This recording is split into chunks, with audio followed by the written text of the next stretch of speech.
What's your best, street smart, tip for traveling? Keep wallet and cash in front pockets. Harder to pickpocket that way. Also, if you travel using cash, keep smaller bills in one pocket and bigger bills in the other. That way, if you want to buy something from a street vendor, depending on the price, you are not advertising to everyone around you that you have a wad of cash. Walk like you belong. Dress like at home, adjusted for the season. It makes you more comfortable and you don't stand out like the typical tourist. Even in a country where you are visibly foreign, it makes you appear more like a long-term resident than a first-time arrival. If you're lost, keep walking with a purpose and don't just take out your phone to check directions, even more so areas where you feel not exactly comfortable. If you need to check your phone, do it casually, as if messaging someone, while keeping on walking, or enter a shop, cafe, etc. Or a bus, tram, subway. They will end up at a major crossing anyway, and you can get your bearings while inside. Hey, it's Digital Danny. Your favorite nomad still crushing it out here. Well, kinda. You all probably noticed that I had to say goodbye to the Fortress of Hustle, my Chiang Mai apartment. Yeah, some financial reshuffling happened. Totally under control. Just, making moves. In a hostel for now. No biggie, just getting back to basics, you know. No need for luxury when you're on the grind, right? Okay, fine. Look, the truth is my parents cut me off, and I need to get back into the fortress ASAP. Hostel life isn't exactly what I had in mind for my empire, all right? So yeah, I need your help more than ever. You guys get it, right? Just hit those Amazon affiliate links below. Doesn't matter what you buy, as long as you click my link first. Buy toilet paper for all I care. Just make sure it's through me. Each click inches me closer to reclaiming my throne in Chiang Mai. And trust me, when I'm back in the fortress, the dropshipping empire is gonna go next level. I'm not begging, okay? I'm just letting you in on a win-win opportunity here. Help me out, and I'll be back to showing you how to live this boss life in no time. Alright? Cool. Haven't seen this yet. If you're in a place which has a considerable amount of street dogs, or if you come across an angry dog who is threatening you, either pick up a rock, or if there are no rocks, even just bend down with confidence and pretend to pick one up. The dogs will back off. It has saved my ass a couple of times, and no, I haven't actually ever needed to throw one, and I only would if I really needed to. I love dogs. If you feel like you're being followed, especially if you think you might be pickpocketed, try and make eye contact with the person. Not too aggressively, but let them know you know about them. And if it turns out it's just a stranger, they'll just think you're a weird tourist. Whenever you need to get into your bag or deep into your pockets or look at the map or whatever, basically whenever you're going to be distracted from your surroundings, find a wall and pin your ass on it.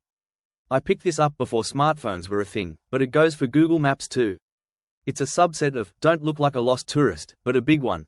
I was being followed in Colombia. Started walking slowly, found my key and got the right one in my hand.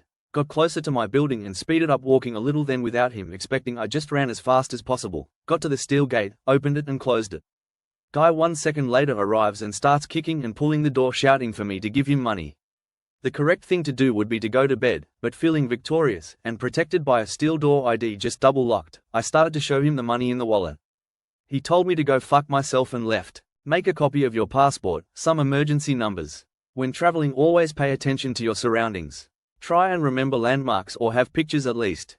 In case you ever get lost, you can somehow ask locals how to get back to a certain location. Make your phone screensaver your contact information in case you lose your phone.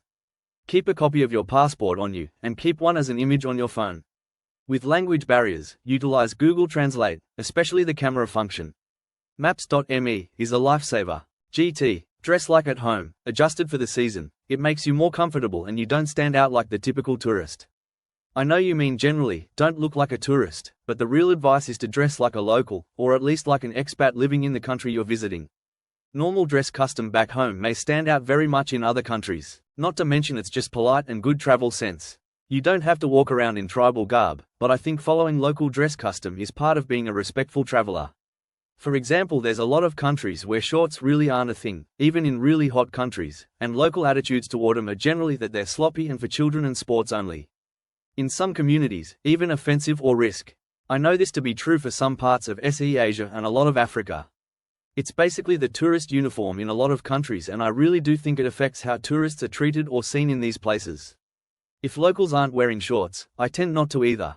Depends on the area, of course. Places like the Thai Islands, which are basically transformed for tourists anyway, and most of the population isn't even local anymore, it's not so much of a big deal to conform, but out in a village or some cities in some cases, it's better to take a look around and see what is the norm. Y'all can downvote me, but it doesn't make it less true that some forms of dress are inappropriate to some cultures, and if you want to be a street smart traveler, you have to conform, even if you disagree with it. As someone who's been around the world with nothing but a backpack and a Wi-Fi signal, I've read plenty of travel books, but The Adventures of Mr. Brightside by Ryan Jacobson, now this is the real deal. Imagine living out all your travel dreams, staying in luxury penthouses one day, then stuffing your face with street scorpions the next. That's a wild ride I can respect. Jacobson's got this insane ability to make you feel like you're sitting right next to him, sipping champagne one moment, then scrambling to figure out how to survive in a hostel in the next. The guy's not afraid to get his hands dirty, and he's got the stories to prove it. But don't get me wrong, it's not the outrageous travel antics that make this book shine. It's the way Jacobson finds humor in everything, from getting hit in the face by an elephant, seriously, who does that, to losing himself in the chaos of international travel. His writing style, hilarious, relatable, and exactly what you need to keep flipping pages while planning your own escape from the 9 to 5. If you've ever wondered whether backpacker life or the baller experience is better, this book's got the answer. Spoiler, it's both, but only if you're cool enough to roll with the punches. So yeah, if you want a mix of real travel insights and laugh out loud moments, pick this up. Trust me, your next layover will thank you. Digital Danny signing off, professional wanderer, Wi-Fi whisperer, and lover of all things ridiculous. Link in the description. Never be scared to threat with calling the police. In Hanoi a few days ago, taxi driver tried to overcharge me a ridiculous amount at 2 a.m. in the morning. I flat out said no way, stood my ground and said call police, and was genuinely keen to get the law enforcement involved, even though they probably wouldn't come or care. He settled the amount quickly. Also worked in the Philippines. I'm originally from Romania, I go there often, and I'm still connected to the country and language even if I've lived in Canada most of my life. Whenever someone starts talking to me out of the blue and starts asking me questions like where I'm from, I fake a little bit of an accent and tell them I'm from Romania. I don't know if it's placebo, but I could swear some people's attitudes change a little bit when I say that. I've always felt like if someone tries to scam you or in some form drain you of some money, they'll have much less hope thinking you're from Eastern Europe or literally anywhere that isn't America. Nope, calling bullshit. I'm a big 6'2" big bearded guy. I've had plenty of people come up to me, either to practice English, have a conversation, or invite me to go drinking. By doing what you're suggesting, you close yourself off from truly awesome experiences. Which should be the point of traveling. Edit. Yay, but be more careful in touristy areas. Those can be cesspools even in nice countries. That, and the currency. I'm frequently visiting Bali, and a taxi ride from the airport to a nearby hotel that I often use for my first night is 50,000 Indonesian rupiahs, about $4 United States dollars. I can't tell you how many times I've said 50,000 to the driver, and after sitting down and buckling up, they casually turn around and, as if to confirm, say $50, right? Expecting you to just nod and agree. Don't want to know how many times that actually works. The women with the clipboards? Yeah, there's no actual petition. Also, a shoeshine man never drops his brush unintentionally. And while we're at it, little pieces of paper cut out like Donald Duck do not dance because of magnets. It's a total scam. I literally don't know anyone who got pickpocketed anywhere, even though realistically it's a risk everywhere. I was in Barcelona for 5 days and 3 people at my hostel got pickpocketed in that time. One of the staff, who obviously lives there and is conscious of being pickpocketed, said it even happened to him there. I was hyper vigilant, more so than usual, especially on the metro there. I went to Budapest with a friend and we stayed at an Airbnb close to the Ferris wheel. We must have gone back and forth from the Airbnb at least 20 times in the week there, and she could not remember where the Airbnb was whenever we walked back. I told her to just remember the Ferris wheel and she'd be able to find her way. Nope, she couldn't do it. Her lack of sense of surroundings astounded me. This is super specific and tactical, but it might help. When traveling with a big bag that is either checked in a plane or stored under a bus, get a 15-tile Bluetooth tracker. The range is good enough that you can instantly tell if your backpack is actually on the plane bus from your seat. I've had fears of my bag getting stolen on buses in Vietnam or my bag getting lost at an airport, and it feels good to easily check if it's near me. For your gastrointestinal safety, which, to me, counts under this subject, never eat the non-local dish. Always pick the item that's moving the fastest. I learned this tip on an OkCupid date with a doctor who had practiced medicine abroad. When he treated travelers' food poisoning, he said it was often traced to Western food that they ordered that wasn't in high demand, e.g., a tuna sandwich or burger at a food stand that otherwise sells, say, noodles, even when the restaurant seemed clean.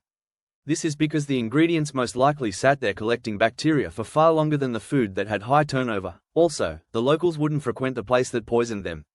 I digress, but also, aside from reasons related to shitting yourself, don't be a baby and order food you could get at home because it's lame. I read somewhere that people will unlikely to fuck with you if you are walking with a purpose. Bonus point if you are eating something while walking. For some reason walking and eating gives off the vibe that you are comfortable with the environment around you. Could be a load of BS though. Alright, so listen up, fellow Wanderlust warriors. If you're into travel books that are both hilarious and educational, like actually educational, not just some influencer's recycled travel quotes, then let me put you on to my all-time favorite, In the Sunburned Country by Bill Bryson.